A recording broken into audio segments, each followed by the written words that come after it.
যখন দেখেন একটা পরিবারে যেমন ২টো বা ৩টা ৪টা মেয়ে থাকে, তখন তার মা-বাবার উচিত কি জানেন? বড় মেয়েটাকে খুব ভালো করে সাজিয়ে রাখা। বড় মেয়েটাকে সবসময় সাপোর্ট দেয়া এবং ছোটদেরকেও সেই শিক্ষা দেওয়া এবং ছোটদেরও যদি বুদ্ধি থাকে তারা নিজেরাই কিন্তু বড়কে সাপোর্ট দিবে। কারণ বড় মেয়েটাকে যেন সবাই আপনার যদি ঘরে ৪টা সন্তান থাকে, তার মধ্যে বড় যদি মেয়ে থাকে, আপনি তাকে সবসময় মানে ভালোভাবে রাখবেন এবং তার প্রতি সবসময় সহানুভূতিশীল হবেন সবার প্রতি এবং তার প্রতি একটু বেশি। কারণ বড় মেয়েটাকে আপনার বিয়ে দিতে হবে।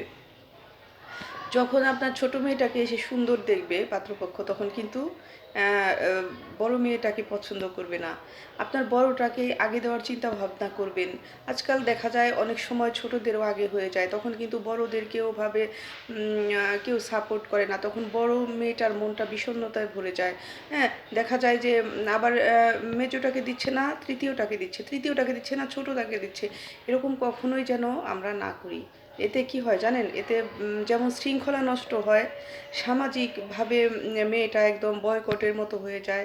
তখন তার মন মানসিকতা ভেঙে পড়ে, তখন তার বিয়েটা হতেও অনেক সময় লাগে। হুম? আমরা যেন এরকম করে বড়দেরকে আগে সম্মাননা দিই।